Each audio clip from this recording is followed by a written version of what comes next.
The Johnson Wax Program with Fibber McGee and Molly.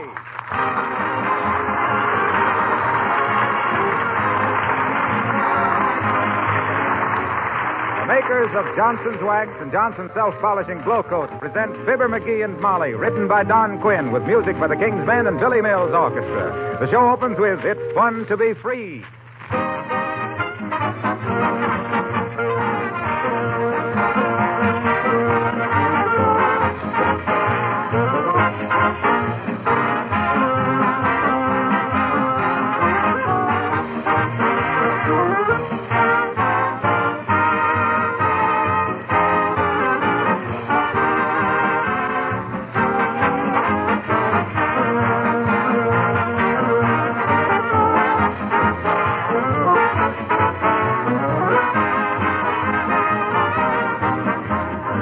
Why do you say it's my duty to conserve my things, make my chairs and icebox and linoleum last longer? I had a lady ask me that question last week. Maybe it's been in your mind, too.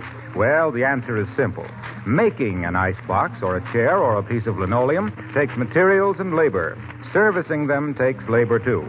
Now, is it more important for these materials and man-hours to be used in making articles for your home or planes and tanks and ships? Well, the answer is really simple. That's why the government and businessmen both keep telling us, take better care of the things you have, make them last. And that's why I add, wax your things to make them last longer, to protect them against wear. There are over 100 uses for Johnson's Wax in your home. Your floors, furniture, woodwork, your leather goods, enameled surfaces, windowsills, lampshades. Wax them for protection, for beauty, for labor saving with genuine Johnson's Wax polish.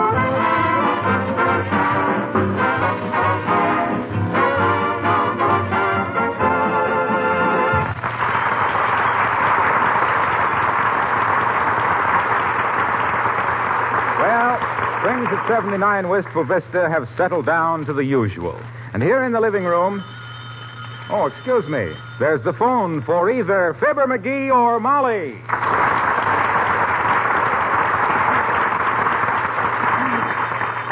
Answered, McGee. It's probably for you. You answered. It's probably for you. I'm way ahead in this game, and I think I can beat this guy. What guy? Me. I'm playing solitaire. Now, let me see. The red ace can go... Oh, dear. 79 Wistful Vista, Molly McGee speaking. Who? Well, heavenly days, Otis Cadwallader. Oh, Otis Cadwallader. Why, what's he doing? What does he want? Where are you, Otis? At the railroad station. Well, can't you drop out and see us a few minutes? If that guy steps one big foot in our front door, I'll pin his ears back so far he'll have to wear a snood. Oh, I'm so sorry you can't come out and see us, Otis. Next time you come through Wistful Vista, plan on staying a few days. Hey, cut that out. Tell him to climb back on that train. They never start without a jerk anyway. Yes.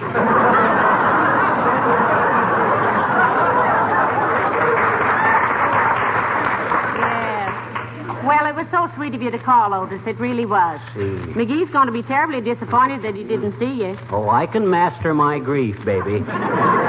Yes, Otis, and thank you so much for calling.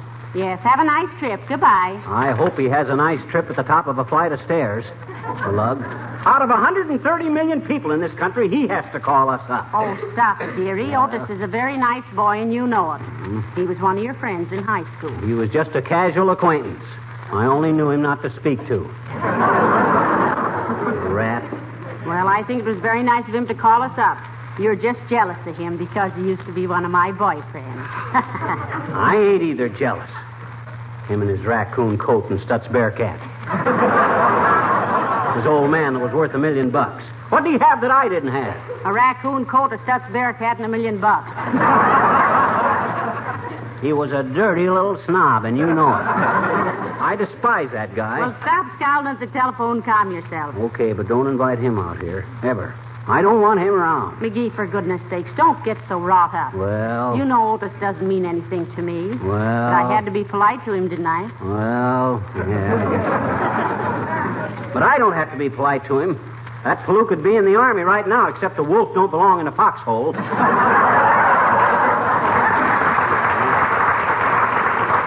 besides that... Oh, my goodness, I wonder if he changed his mind and came out for a while. How does my hair look? He won't remember his own. Let him in and I'll go to work on him. Well, you answer the door, McGee. I'll run up and change my dress. Hey, don't change your dress just right. Hey, Mom. Oh, sure. If this is Cadwallader, I'll put the chill on him so fast he'll go out of here on snowshoes. Come in. Now, look here, Cadwallader. Hi, mister. Oh. Hi, sis. Gee, what you looking so mad about, mister? I was expecting to welcome an unwelcome visitor, sis. Who? Oh, just an old acquaintance. Oh. And if anybody asks you, should old acquaintance be forgot, in this case, the answer is yes. Why? Because in this case, sis, the old acquaintance is a drip of the first water. Frankly, he's a character which would steal the raisins out of your rice pudding. Oh. I wouldn't care. I don't like raisins. Oh, you ought to like raisins, sis. They're full of iron. Don't you know the human body couldn't survive without minerals? Sure. Everybody's chock full of minerals. My daddy says my mama has a heart of gold, Uncle Harry has the soul of a copper, and you're the brassiest man he ever knew. You old man better lay off the wisecracks, sis. One of these days he'll hear somebody's knuckles knocking on his front teeth. Oh, yeah? My daddy isn't afraid of you, I betcha. He said you'd be a sucker for a left hook. Oh, is that so? Well, you tell that old man of yours... Say, listen. He used to be a prize fighter, he did. Oh, he did. Well,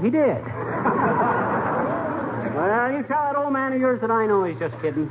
I can take a joke. I got one. You got what? A joke? Is it fit for my ears, sis? Well, it's a big joke, if that's what you mean. Okay, well, huh? Oh, well, go ahead. Probably won't be any worse than we'll hear in the next 20 minutes anyway. Okay, you ready? Ready.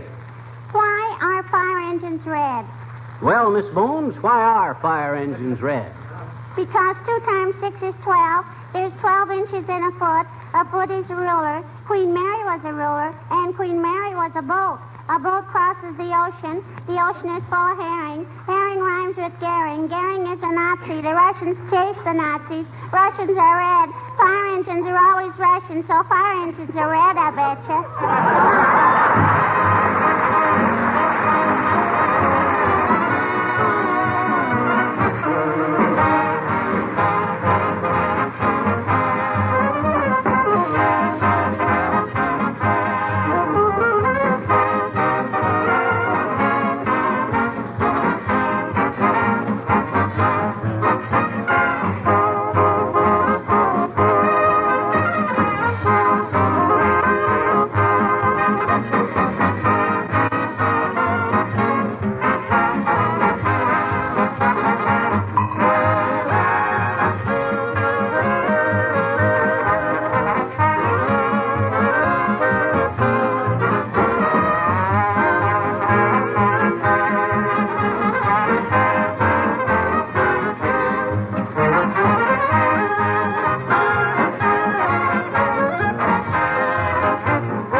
Times 6 is 12. 12 is a dozen. 6 dozen herrings cross the ocean. Oh, that ain't right. 2 times 6 is 12. 12 men on the jury. Fire engine goes rushing fast. Goering is a herring. McGee, what are you muttering about? Oh, I'm just trying to remember something is all.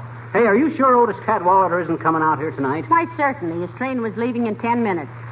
Say, I hope he doesn't think we brushed him off. I don't care what Cadwallader thinks. If he does, which I doubt. When brains were passed out, he must have been behind the door. That guy's got such a low forehead, he uses his mustache for eyebrows. Now, he isn't so bad. In fact, he was voted the handsomest man in the senior class, you remember? Sure, I remember. And who counted the votes? The class secretary. And who was the class secretary? Otis Cadwallader. The muzzler. My goodness, what are you so bitter about? I don't remember that Otis ever did anything to you. Well, I just don't like him. Well, I gathered that. But he's probably miles away by this time, so shall we go to a movie or something? Well, that's a good idea. What's at the Bijou? Pride of the Yankees. I didn't know they had any pride left.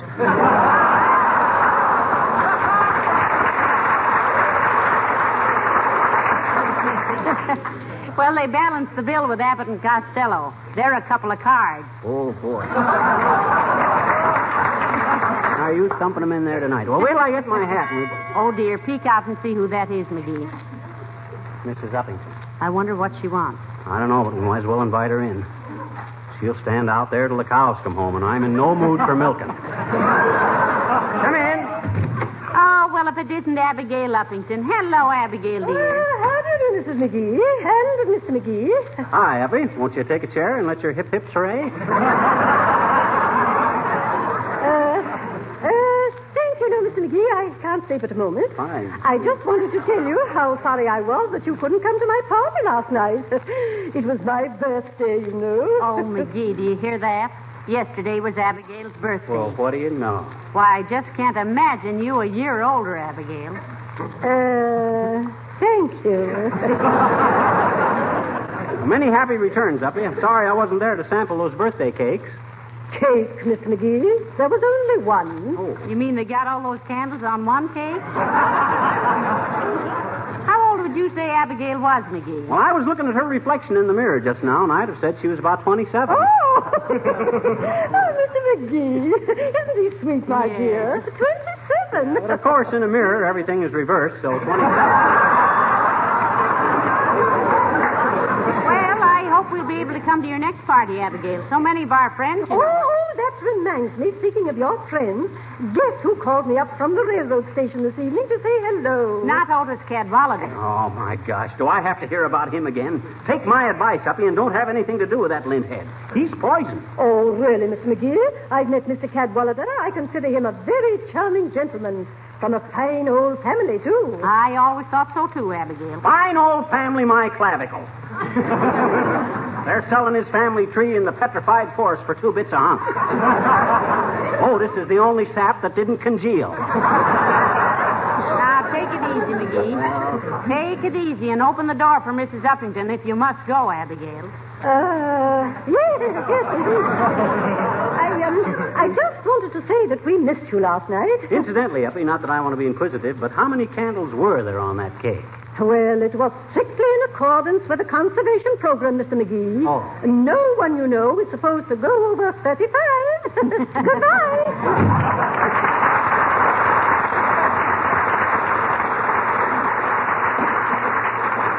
You know, McGee, I'm very fond of Abigail in a cautious kind of way. Yeah.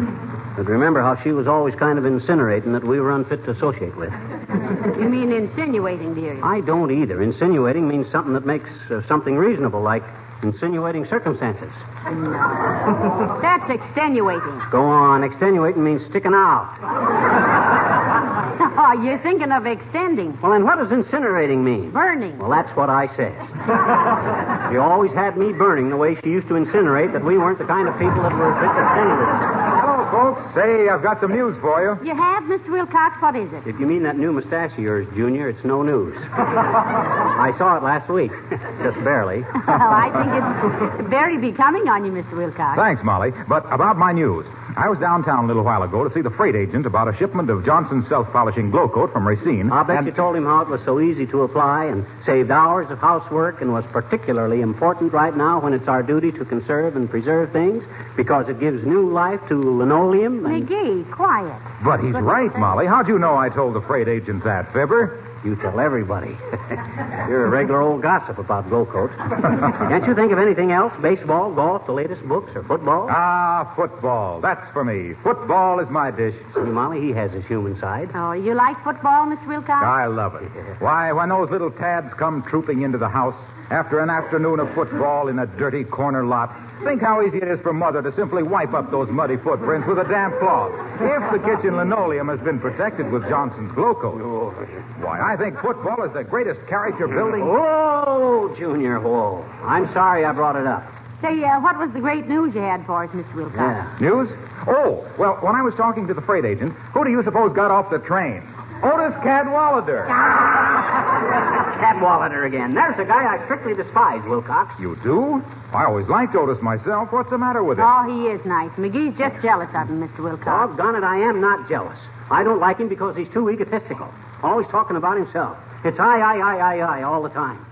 I don't trust a guy whose eyes are so close together. Okay. You don't have to like him on my account. I just thought I'd mention seeing him. Well, it was nice of you to tell us, Mr. Wilcox. Say, would you care to go to the movie with us? I'm sorry, but I can't, Molly, thanks. I'm meeting my wife at the beauty parlor. Oh, is she getting a permanent? No, she's going to pick me up there. I'm having my mustache trimmed. Oh. Go on.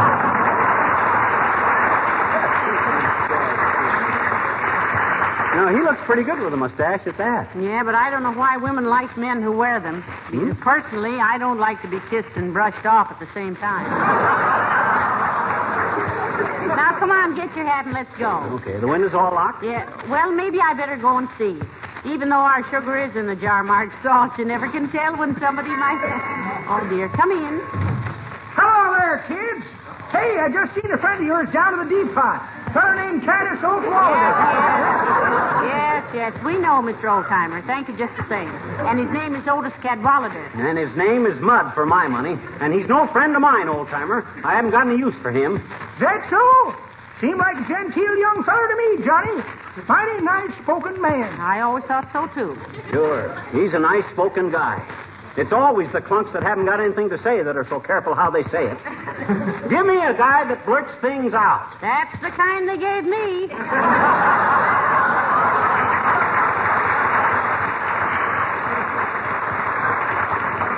Well, I'm sorry, kid. I knew you knew this feller, so I thought I'd let you know. Well, it was very nice of you to tell us, Mr. Oldtimer, but he called us up from the station. And I hope the thread broke when he tried to pull his nickel back, too. Cheap tin horn sport. You really got a hate on for him, ain't you, Johnny? He gets under McGee's skin, Mr. Oldtimer. And if you'll notice his skin, you can see it's too tight for more than one person. That's pretty awful, daughter. But the way I heard it is even worse. The way I heard it, one feller says, t'other feller says, he says, that Fibber McGee and Molly program, is that weekly? Well, says t'other feller, kinda.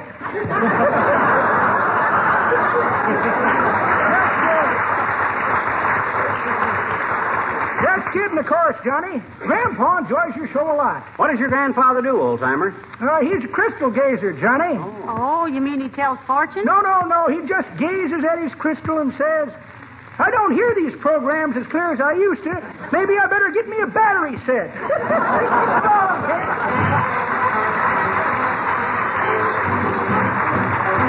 King's men, attention, forward, hut.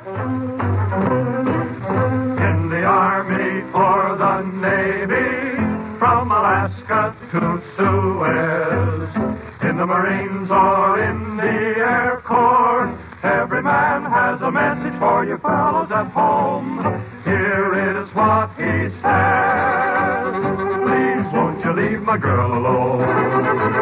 Please won't you leave my girl alone? I'm far away in the Army and she is all I've got. I'm far away in the Army, and though she cares a lot, I'm far away in the Army, and you're Johnny on the spot. Please, won't you leave my girl alone? Mary Lou, that guy next door to you, I'm writing him a big, long letter. I know him, and he knows you, but I don't want him to know you any better. Now all you 3 A's and 4 F's, be careful what you do. If you'll stay away from my girl at home, then I'll agree that when I see that Mademoiselle from Armentières, I'll bring her back to you. A Mademoiselle from Armentières, parlez-vous. Ta-ra-da-da-da-ta. Inky dinky parley-boo. Every time I forward march, I march another mile away.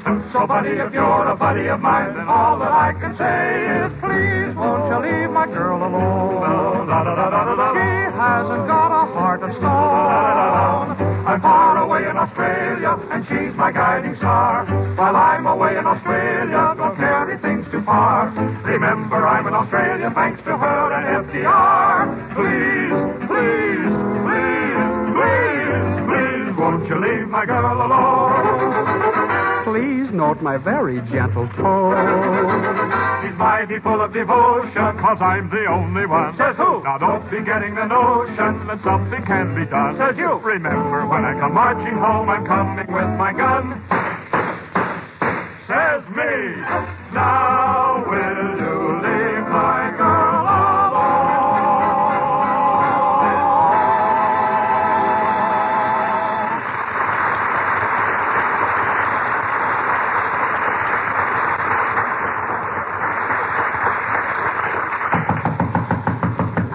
Somebody at the door, McGee. We never will get to the movie this way. I wonder who this is.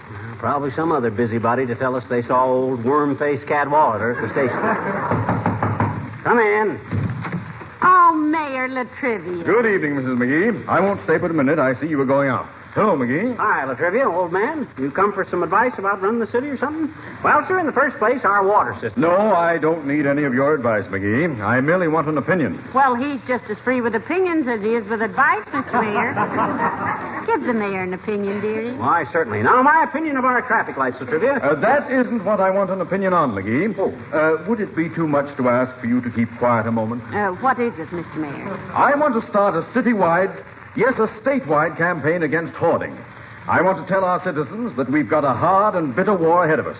And it's got to be one for all and all for one and not every man for himself. Oh, that's very good. And my opinion... I want to tell our people that it's not only unpatriotic, but downright stupid to rush out and load up on things every time there's a rumor of a shortage or news of rationing. Hoarding sometimes causes a shortage of things that otherwise might be plentiful.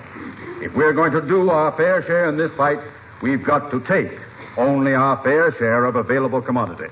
Well, I think you're perfectly right, Mr. Mayor. You think that message all up by yourself, Latrivia?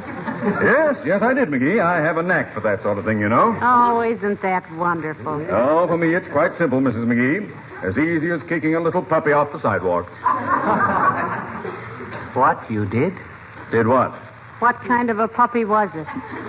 You ought to be ashamed of yourself, Latrivia. A man in your position, kicking a little dog around like that. I didn't kick any dog. Well, puppy then. After all, a puppy is a dog. But I didn't kick any puppies. I merely used it as an illustration of how easy it was to do something. Well, all I gotta say is any man who finds it easy to kick a poor little puppy... But I didn't kick any puppies. There wasn't any puppy. It was just an expression. I'll bet his expression was pretty pathetic when you kicked him, too. To me, a man who doesn't love dogs... But I do love dogs. I have 3 dogs of my own. I wouldn't harm the hair of a dog's head. We didn't say you kicked him in the head. That would be too brutal even for you. Now, we won't report this incident to the SPCA, but in the future, if I ever hear of you kicking a puppy off the sidewalk... I tell you, I didn't kick any puppy. I'm not a man who goes about mistreating animals, and I resent... Oh, so you don't consider kicking a puppy mistreatment? Of course it is. Ah, then you admit it. Certainly. I mean, no, I don't. I admit that kicking a puppy is mistreatment, but I don't admit that I ever descended to... Never mind. Let me out of here. Where are you going? I'm going out and find a puppy and kick it off the sidewalk!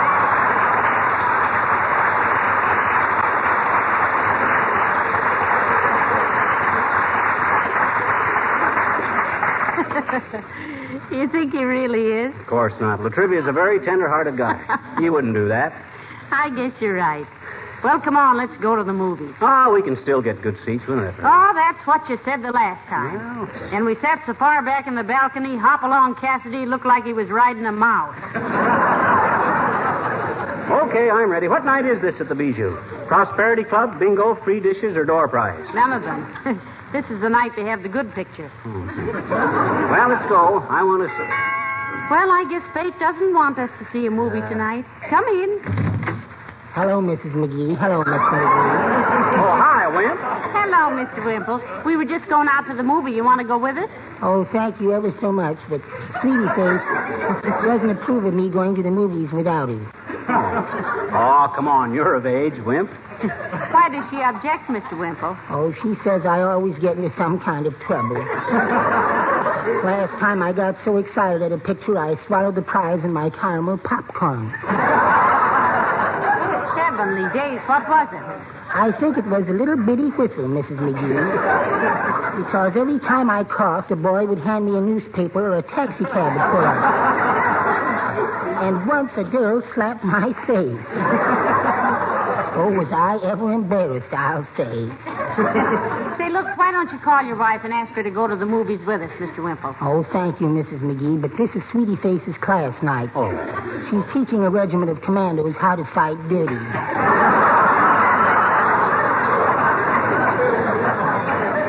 With a knee in your back and a thumb in your eye, eh, Wimp? Where'd she ever learn those tactics? Oh, she just picked them up. Mm-hmm. She goes to all the Dollar Day sales. But say, I almost forgot. Forgot what, Mr. Wimple? What I came in here for. I met a man at the railroad station who wanted me to give you his regards. His name was Otis. Cadwallader. That guy again. That snake. That weasel. That dirty little snob. Oh, my goodness. Doesn't he like Mr. Cadwallader, Mrs. McGee? Well, what do you think? Wimple, if you ever mention that nincompoop's name to me again, so help me, I'll choke you with your own spinal cord. Just as you say, Sweetie Face. I mean, Mr. McGee. But my goodness, what did he ever do to you? Well, he didn't do anything, Mr. Wimple. McGee has always been jealous of Otis. I am not jealous. I just don't like him. I despise him. I hate him. But why? Yes, I'm beginning to wonder that myself, McGee. What is all this raving and ranting? Why do you hate Otis Cadwallader so much? Well, what? I borrowed $10 from him once and never paid it back.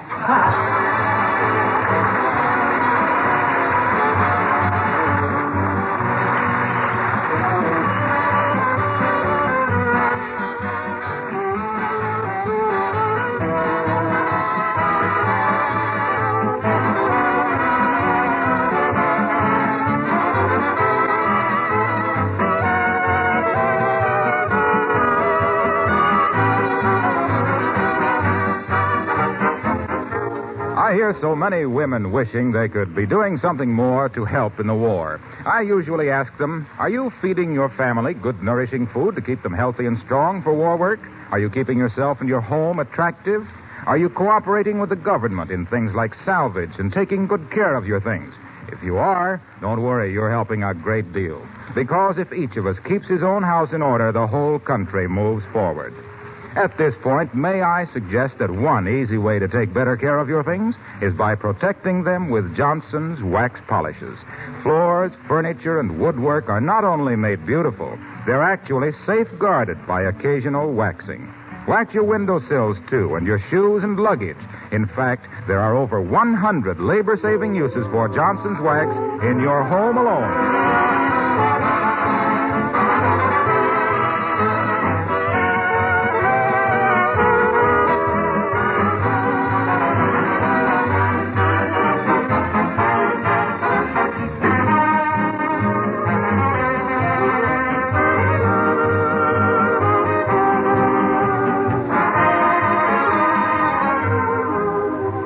Ladies and gentlemen, we just got a wire from RKO telling us that our new picture, Here We Go Again, with Edgar Bergen and Charlie McCarthy, Gildersleeve, Mrs. Uppington, Wallace Wimple, and Ginny Sims, will open at 9:30 a.m. Saturday morning, October 10th, in RKO Theaters.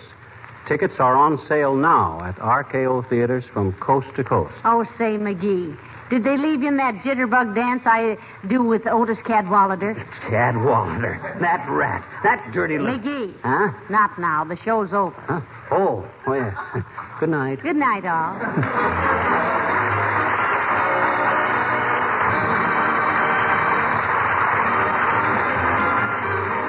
The The characters of the old-timer and Wallace Wimple heard on this program were played by Bill Thompson. This is Harlow Wilcox speaking for the makers of Johnston's Wax Finishes for Home and Industry, inviting you to be with us again next Tuesday night. Good night. This program has reached you from Hollywood. This is the National Broadcasting Company.